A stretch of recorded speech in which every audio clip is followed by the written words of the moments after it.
Hello, my name is Dave Brown, and with my expertise in music, in conjunction with my fascination for science, and simply wanting to know what this all is and how it all works, I believe I discovered something fundamental and more importantly omnipresent in every single aspect of life.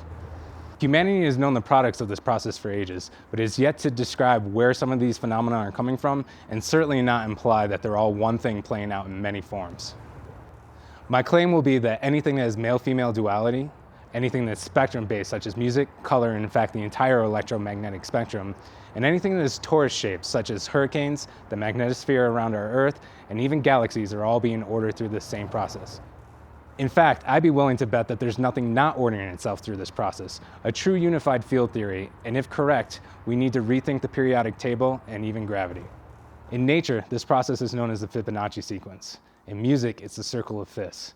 To the ancients, it was the yin and yang, sacred geometry, flower of life, as well as a slew of many other things, I'm sure. In statistics, it's Zipf's law, and in business, it's Pareto's principle, also known as 80-20. I believe that everything I just described is the result of the Harmonic Series playing out, a code written into the fabric of space-time that tells all numbers how to order themselves in the most efficient manner possible, a code which I believe I've begun to decipher. Now, I won't go ahead and claim that everything in this video is going to be true. It's simply this musician's plea to the scientific community to think outside the box. My theory seems to make a lot of sense and is actually consistent with many concepts in modern science, as well as what Nikola Tesla was getting into. Also, I discovered a pattern in prime numbers, so if anything, there's that. To me, this process, which I'm about to describe, is the essence of balance, so much so that I like to refer to it as the path of least resistance, a term that Michael from Vsauce used in a video he created on Zipf's law, paraphrasing Zipf himself, who described his findings to be the principle of least effort, something that I'd have to absolutely agree with, as I'll explain later on. I also consider this process the purest path towards prosperity on all fronts, and therefore refer to it as the universal equation for abundance due to its extreme resourcefulness and virtually no waste or drag. And if correct, that would mean universal in the truest sense, to the point where every single aspect of life could benefit by consulting it. The world seems like a crazy place, so all I'm saying is, wouldn't it be nice to have an equation based on logic and reason to apply to all aspects of life? Now, before we get started, here's a quote from the man who gave you much of the technology to make modern life possible, including alternating current, X-rays, lasers, and even wireless communication. He also almost gave the world free, inexhaustible wireless energy, and I hope that my efforts here today will help decode that process of the universe once again, as well as give an in on every single aspect of life.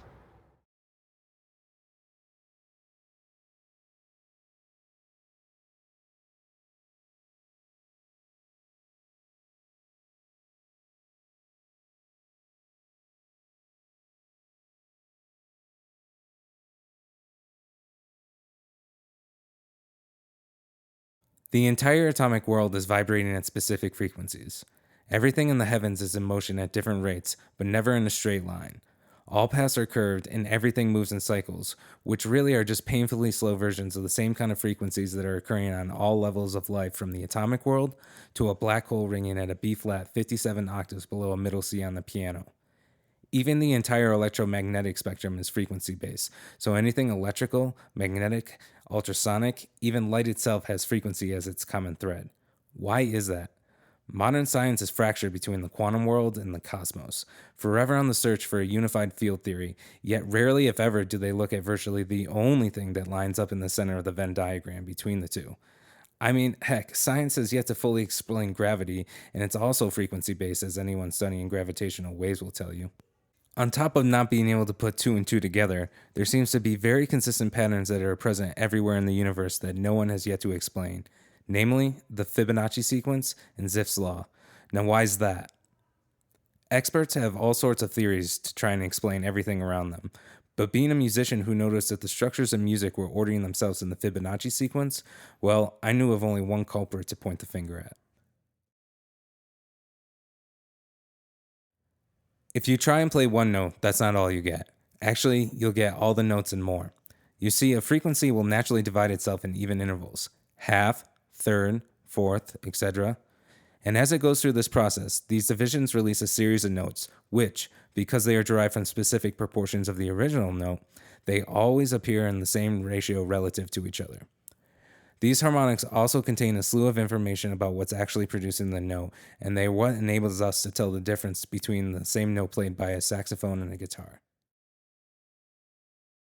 Now, clearly, if this series is consistently occurring not only in music, but in electricity, and most likely off of everything frequency based, which is really everywhere, as my theory is trying to claim, it must mean something. But what? Through my study of it, I believe I found at least 2 or 3 purposes to the harmonic series besides our current understanding. The first is in regards to the spacing of the notes. When you tune a concert A to 432 and compare the frequencies of the harmonic series that would ring off an F sharp at 180 Hz, the series is in the exact same proportion as the inner degrees of even-sided shapes. Now, it's been known for years that the harmonic series and equal-sided shapes are directly related because that's exactly what the harmonic series does. Splits a circle with a certain amount of evenly spaced points. Simply stretch the loose ends tight and you got yourself a polygon. What I'm talking about though, this is different. When considering that the harmonic series rings in the same proportion above any note, that means that these notes, or hertz relative to the initial pitch, are completely interchangeable with these shapes' inner degrees. So potentially each harmonic is acting like a computer keyboard shortcut for specific geometrical shapes at any size, depending on the initial note. And by the way, when I made this graph, I was using the well-tempered system, but the harmonic series is often flat in comparison, and in fact the E at 1260 and the A sharp at 1800 should actually be even closer to the polygon line. Shortly after I discovered all this, I found this experiment done at Clemson University. Here's a droplet of water levitated by sound and then ran through the harmonic series. And oh yeah, sound can levitate things.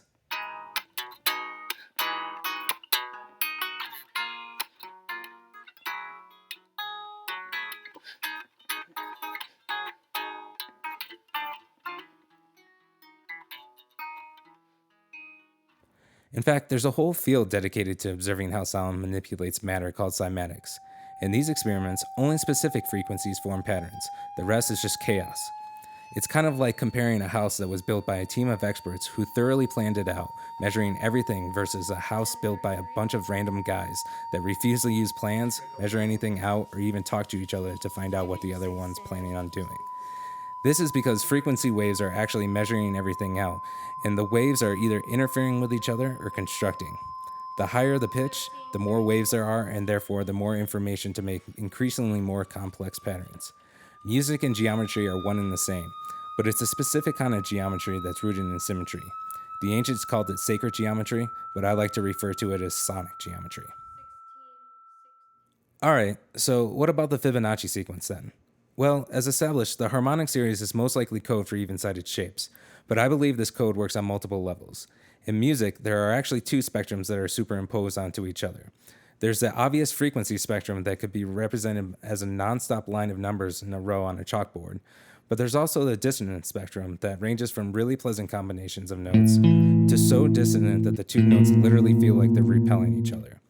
The interesting thing about this dissonance spectrum is that it doesn't follow the same linear path that the frequencies do. Now, there are a couple different ways you can order these frequencies from consonant to dissonant, but what this system does is order itself into a cycle of fifths. This ingenious way of ordering also allows you to use only one rule, one line, that you can go in either direction on, just like the frequency spectrum. Simply move towards the least dissonant interval there is and bounce off the walls of the circle like a billiard ball into infinity in either direction. It's literally the path of least resistance, and I like to refer to the eye of the storm as the tritone. When you build major scales off of each one of these notes, you get every single possible grouping of 7 notes there is with no redundancy, each one varying from the scale above or below it by only one specific note every time. And, as it turns out, this specific least dissonant interval just happens to be the 3-2 ratio that's found in the Fibonacci sequence, or phi. Perhaps the harmonic series is forcing it to act like this. I mean, it's not so far-fetched, especially in considering what you just saw regarding frequencies levitating objects, as well as moving and, more importantly, arranging matter. Now, if we examine what the notes within the harmonic series are trying to say, the first 3 harmonics are the root, the fifth, and the root again, which immediately defines the 3-2 phi split of the whole.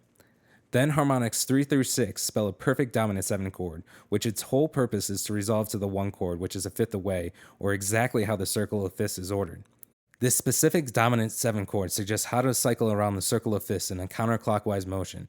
And if you wanted to cycle around in a clockwise motion, you would need a dominant 7 chord built off the second scale degree, which would be spelled 2, sharp 4, 6, and 1. This chord can be formed almost perfectly off of harmonics 6, 7, 8, and 10. Although these notes aren't exactly what we were hoping for, it's actually an augmented dominant 7 chord with the flat 7 instead of the 6, which actually has a stronger pull than a regular dominant 7 chord. Plus, it's getting more with less by reusing the note from the previous dominant 7 chord while still adhering to the polygon code as well. Now, if you examine the intervals between these first 10 harmonics, you'll realize that every possible interval or space between two notes within our 12-tone system is represented. So it seems that the Harmonic Series also defines the very music system that we all love and rely on for our favorite pieces of music, from classical to pop and everything in between. You see, intervals work like a pizza. No matter how big of a slice you take, if you put it back, it will always add up to a full pizza or 360 degrees, which means you can't take a specific size slice without simultaneously defining the size of the rest of the pizza. Likewise, you can't play a note without simultaneously defining the space between the root or the do and the note you played, as well as the space between your note and the do an octave above.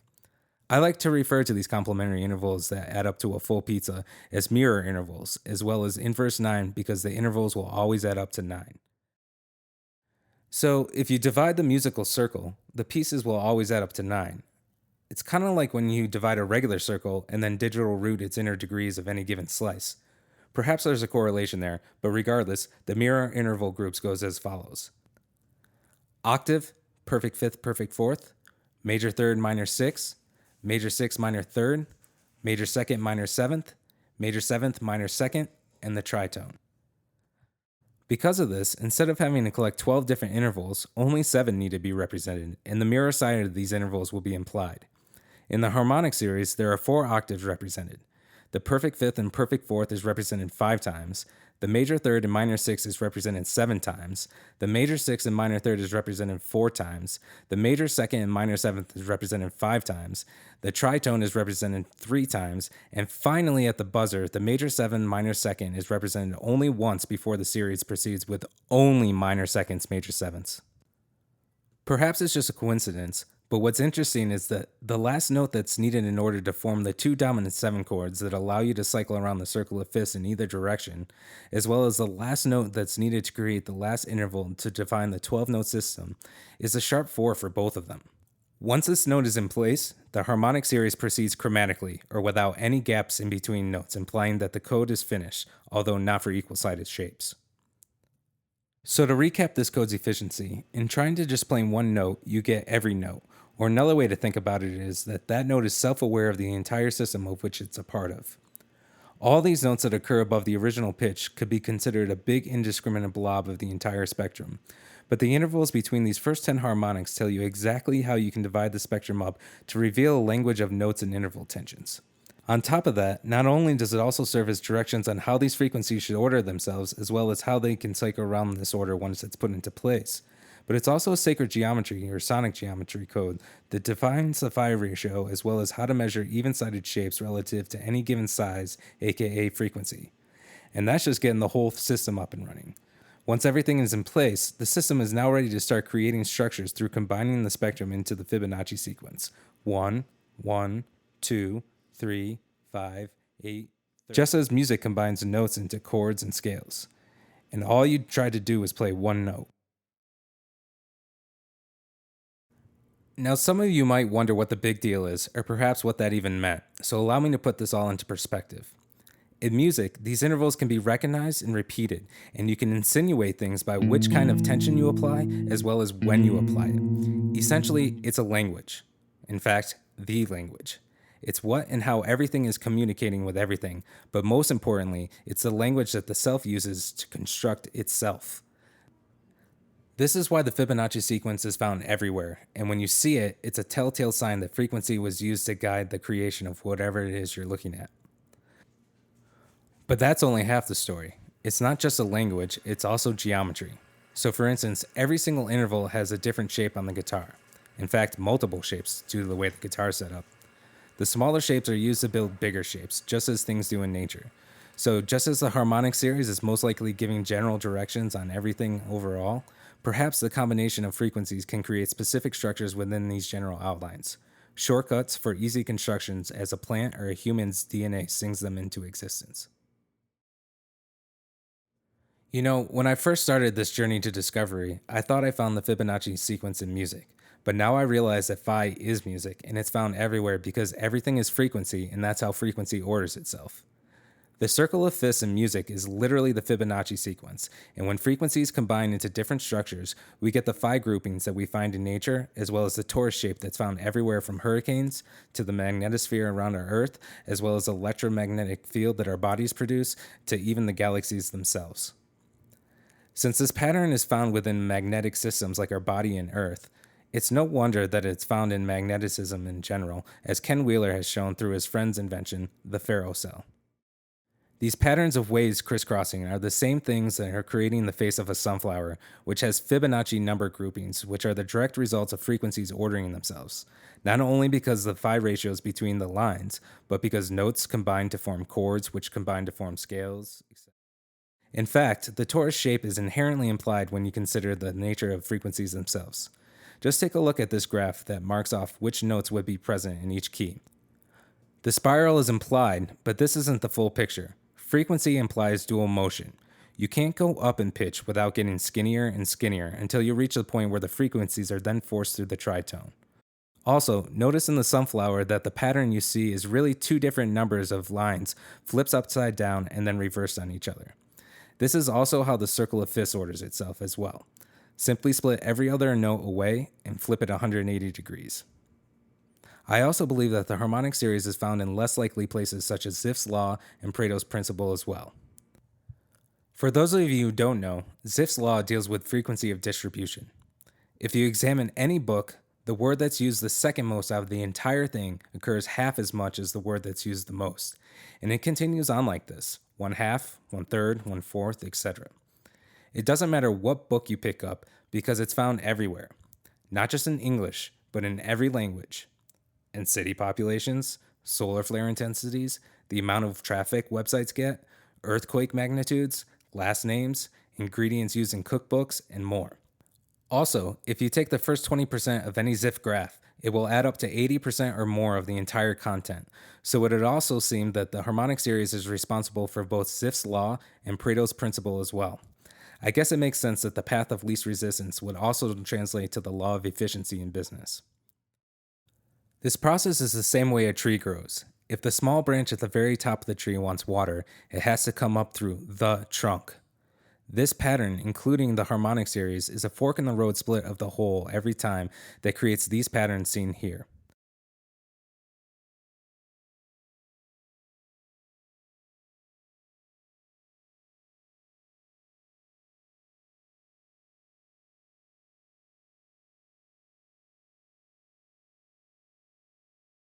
Communication through frequency is found everywhere. Even our bodies are doing it without most of us realizing it. As mentioned before, our bodies have an electromagnetic aura around us that organizes itself into the torus pattern. This field is encoded with our feelings, and we're actually able to detect the difference between a person is experiencing motion such as fear or love, just as our ears can tell the difference between two instruments playing the same note.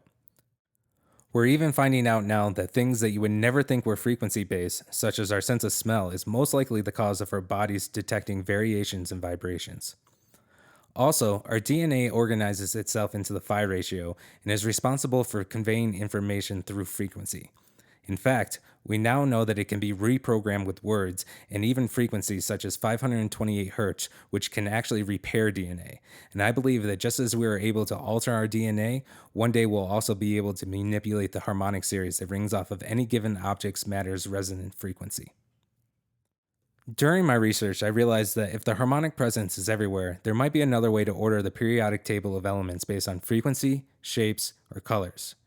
Despite having little to no recollection of my high school chemistry class, I attempted to find a pattern, but luckily, Walter Russell beat me to it, and in fact, all three of my predictions of frequency, shapes, and colors were incorporated into it.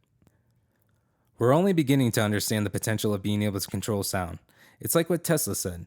The day science begins to study non-physical phenomenon, it will make more progress in 1 decade than in all previous centuries of its existence. I believe understanding this universal process is what will give us clean, free, inexhaustible energy that will one day bring us to the stars. Here's just one exciting example of something to look into called solar luminescence, aka the star in the jar, which is simply produced by bombarding a bubble in a jar with a specific frequency. One of the mysteries of solar luminescence is to determine exactly how hot the interior of the bubble gets. In the sun, the interior can be millions of degrees, hot enough to cause fusion. And the thought crossed my mind that perhaps inside the collapsing bubble, the interior of the bubble might also get hot enough to cause fusion.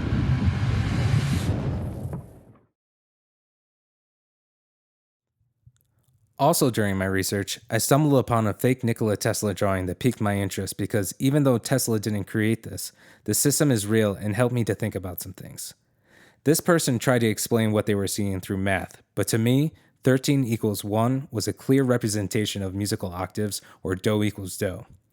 What I discovered makes for a pretty solid argument that perhaps all numbers should be ordered in cycles of 12 to realize their full potential as they interact with each other. When you divide the system, you get perfect geometrical divisions, which are also musical structures without any waste or redundancy, including the phi ratios, which are ordered in the same way as the Fibonacci sequence plays out, just like on a piano. Pentatonic scale plus a major scale equals the chromatic scale. The video through which I discovered this drawing also explained that you could digital root this system, and when you do, here's what you get. Now I'm sure 369 stands out to any Tesla fans out there, but actually they're all 369, just off by a half step. Out of all basic digits, all numbers are utilized but never redundant except for their repetition within their own flow. In terms of music, these are diminished chords, and for the musicians out there, or for those of you who are paying attention during the different divisions of the system, you know that there are only 3 diminished chords which are all off by a half step. Actually, those diminished chords are composed of 4 notes, not 3, which as it turns out, these 3 groups of 4 notes, which complete the 12-tone music system, could permute through the inward-outward motion in perfect harmony with this digital root system. Another interesting property of these digital roots moving inward and outward are the fact that they are in the same groupings as the sacred solfeggio frequencies when read backwards, or as the numbers flow out from the center, including 528 Hz, which we already know repairs DNA. And when lined up in order and read vertically by each decimal place, you'll notice that they count flawless loops of 1 through 9 from top to bottom. So there's motion swirling around the system in both directions, as well as motion moving inward and outward. If you consider it an infinity loop, these sacred solfeggio frequencies would go over the top, in and under the other side, and pop out only to come back in again. If that's the case, they're definitely ordered correctly, not only for this cycle, but also for the sacred solfeggios as well. And remember, this system is not static. Both the swirling around the system and the inward-outward motion discovered through the digital roots are actually expanding and contracting with the frequency's wavelengths as it moves inwards and outwards in a Fibonacci spiral. This 2-dimensional system seems to be describing a 3-dimensional torus energy field, just like vector math. The very nature of the way the numbers are being ordered are describing a 3-dimensional structure, like a magic eye if you look at it just right. Last but not least, the system brings order to prime numbers, which are thought to have no pattern besides a couple good guesses. When placed on the cycle, they form a clear X as they seem they never land on any notes besides these 4. Currently, I've cataloged up to number 3,433, but I'm willing to bet it remains consistent beyond what I've checked if anyone wants to prove me otherwise. It's not that I'm not curious, quite the opposite. I'm just lazy and don't know how to create an algorithm to save myself time. Anyways, the 4 notes would be F sharp and C on one line, and E and B flat on the other. Now, I'm not saying the rest of this is true by any means. I have no way of really knowing why prime numbers only lay on 4 frequencies, or what its implications would be, but here are my thoughts on it. First of all, there are 2 tritones separated by a whole step, which happens to be the relationship between the tritones found at the heart of the 2 dominant chords that are found in the Harmonic Series code. Beyond this connection, another potential lead into the meaning of this ordering is that since these are tritones, the 2 notes within them are intrinsically related to each other because they are mirror intervals. mirror intervals that happen to be an even 180-degree split, which means that they can also be flipped just like in a tritone substitution in music. This would give us C to F sharp could also be F sharp to C. E to B flat could also be B flat to E. So there are two note structures which can either go forwards or backwards. Kind of reminds me of base pairs in DNA. Perhaps every time you get a prime number, or one note, its inverse 9 is implied as well. So for instance, a piece of the prime number sequence goes as follows: 61, 67, 71, 73, 79, 83. These notes associated with these numbers would be C, F sharp, B flat, C, F sharp, and B flat. But what I'm saying is perhaps this is just half the story like RNA, but it's actually implying C to F sharp to C, B flat to E, C to F sharp to C, and B flat to E. This, however, is my only lead towards interpreting the prime number pattern. And even if I'm correct, I'm not sure what this code would be implying. Perhaps it could define the physical layout of space itself. And thus concludes my findings. But honestly, I could go on all day and night giving examples of this process, day and night being one of them as the rise and fall of the wave. But this is a good start. I hope you found what I've said intriguing, and I encourage all constructive criticisms as I really have no stake in this. I'm a musician, I'm doing just fine doing what I do, but I would love to get some sleep at night to figure out whether I'm either right or wrong. So I encourage that, and thank you for watching.